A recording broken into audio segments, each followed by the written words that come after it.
Jungle.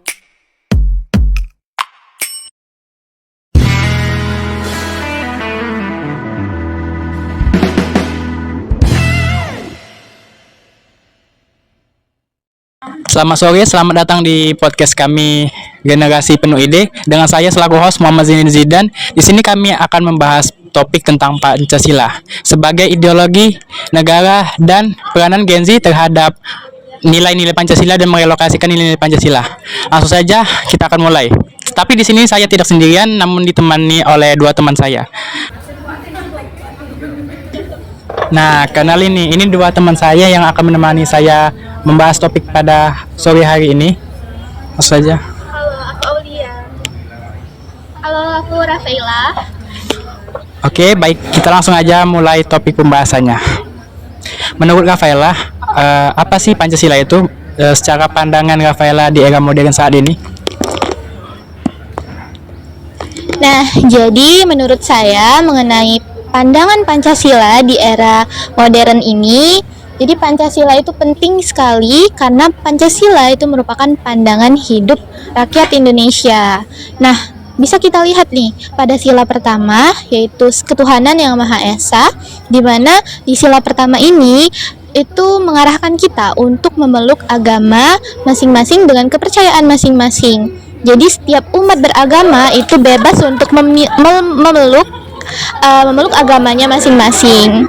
Nah, lalu sila kedua yaitu kemanusiaan yang adil dan beradab. Jadi di mana kemanusiaan ini itu mengarahkan masyarakat Indonesia untuk bersikap sebagaimana kemanusiaan, yaitu peduli terhadap sosial dan juga peduli terhadap sesama.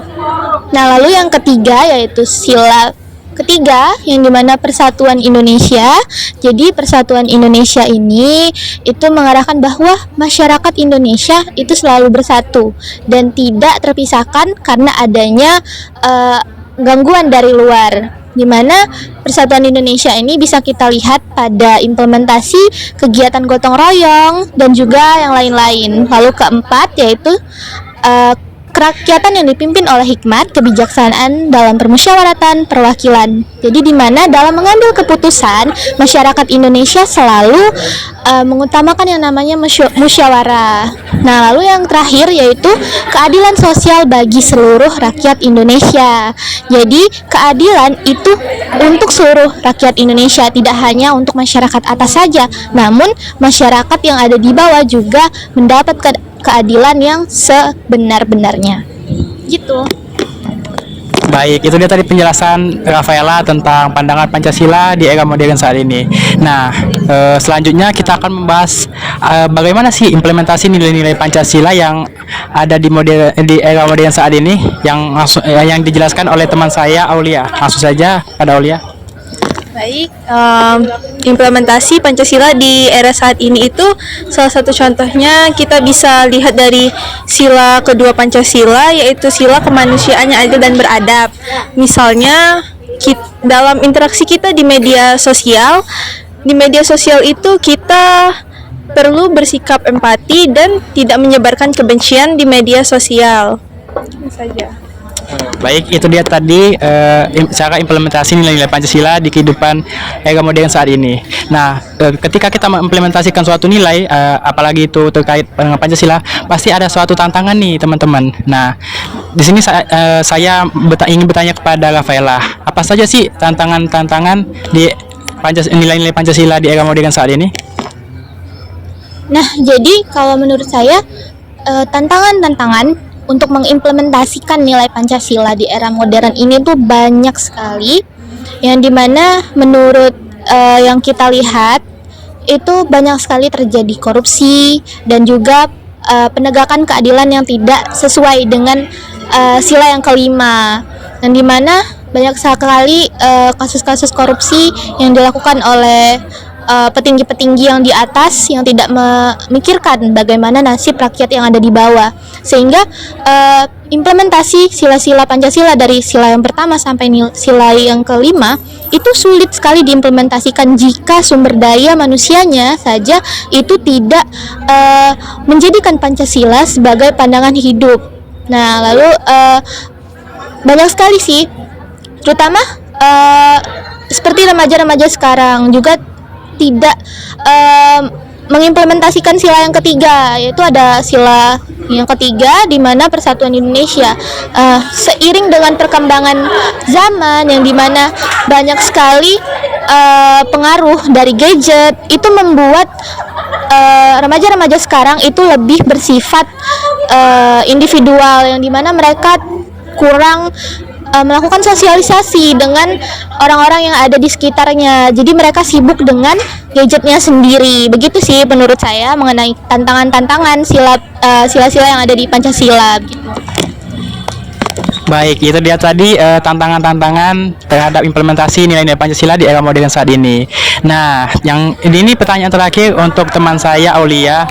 Nah, bagaimana sih cara mengedukasi kaum milenial saat ini untuk mengimplementasikan nilai-nilai Pancasila? Karena berhubung kita sekarang ada di era globalisasi dan teknologi, kita bisa mengedukasi mereka tuh lewat platform digital, kayak membuat konten-konten menarik seperti video animasi pendek yang isinya tentang implementasi Pancasila dalam kehidupan sehari-hari. Kemudian video-video pendek itu bisa kita share di platform kayak TikTok maupun Instagram, kayak gitu sih. Baik, itu dia tadi pembahasan kami tentang nilai-nilai Pancasila di kalangan generasi saat ini. Nah, selanjutnya untuk podcast yang kedua akan dibawakan oleh teman saya yang namanya Kiki. Nah, dengan judul peranan Pancasila, peranan generasi Z di era globalisasi.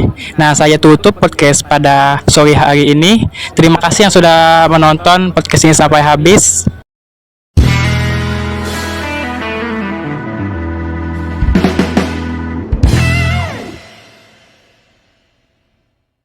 Selamat datang kembali di podcast Generasi Penuh Ide. Di episode sebelumnya sudah membahas tentang Pancasila sebagai dasar ideologi negara, dan di episode kali ini kita akan membahas tentang peran generasi Z dalam merelokasikan nilai-nilai Pancasila dalam kehidupan sehari-hari. Kita sudah bersama Cindy. Halo Cindy. Hai. Gimana kabarnya, sehat? Sehat banget dong.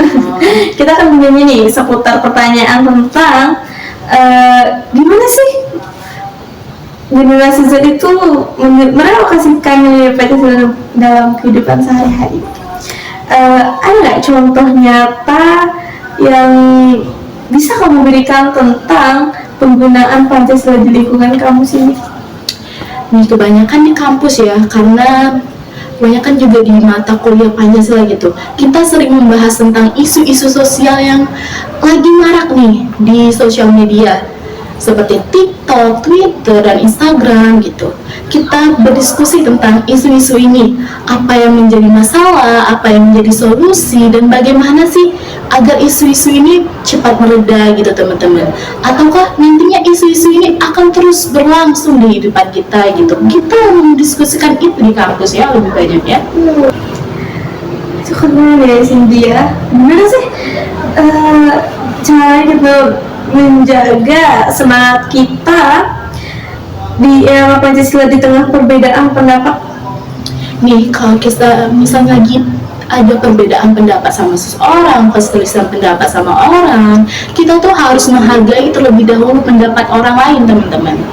Kita harus menghargai pandangan mereka gitu loh tentang suatu masalah itu. Jadi kita harus berdiskusi, berdialog untuk menemukan titik terang. Apa sih yang jadi solusi dari masalah tersebut? Apa sih yang jadi solusi dari perbedaan pendapat kita berdua ini?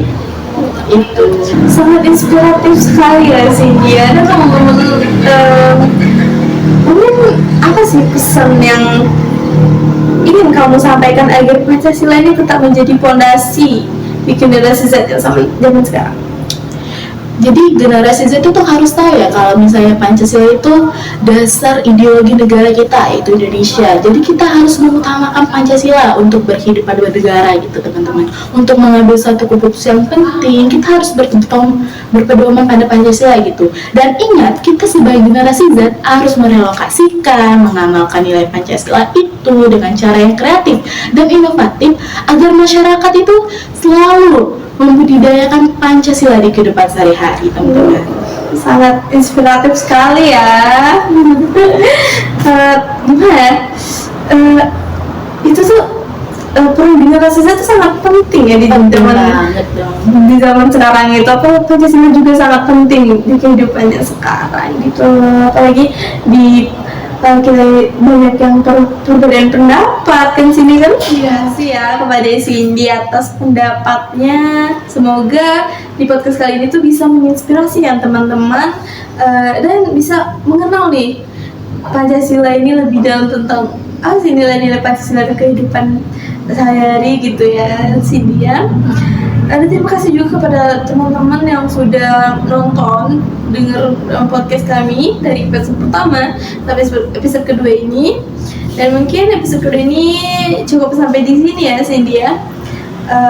Saya sebagai host minta maaf jika ada kesalahan dan kekurangan, dan rekan saya Cindy, kami pamit undur diri. Wassalamualaikum warahmatullahi wabarakatuh. Jadi, kesimpulan podcast mengenai Pancasila sebagai ideologi negara dan peran Gen Z dalam merelokasikan nilai-nilai Pancasila dalam kehidupan sehari-hari menyoroti pentingnya Pancasila sebagai landasan moral dan etika bagi bangsa Indonesia. Dalam konteks yang harus berkembang, Gen Z memiliki tanggung jawab dan peluang untuk menghidupkan nilai-nilai Pancasila seperti gotong royong, keadilan sosial, dan persatuan melalui pendekatan yang relevan dengan zaman. Gen Z yang terlahir di era digital dapat memanfaatkan teknologi dan media sosial untuk menyebarluaskan nilai-nilai ini secara luas. Mereka juga dapat menciptakan konten yang mengedukasi dan menginspirasi serta mendorong diskusi tentang pentingnya nilai-nilai Pancasila sebagai konteks dalam modern. Kemudian selain itu dengan semangat inklusif yang dimiliki, Gen Z juga dapat mendorong kesadaran akan keberagaman, akan pentingnya solidaritas di masyarakat. Melalui tindakan sehari-hari, baik dalam interaksi sosial, aktivitas komunitas, maupun keterlibatan dalam isu-isu sosial, Gen Z dapat menunjukkan bagaimana nilai-nilai Pancasila dapat diimplementasikan. Dengan internalisasi nilai-nilai ini, mereka tidak hanya akan memperkuat identitas nasional, tetapi juga berkontribusi pada pembentukan masyarakat yang lebih adil dan harmonis. Dengan demikian, peran Gen Z dalam merelokasikan nilai-nilai Pancasila dalam vital untuk memastikan bahwa ideologi ini tetap relevan dan hidup dalam dinamika kehidupan sehari-hari.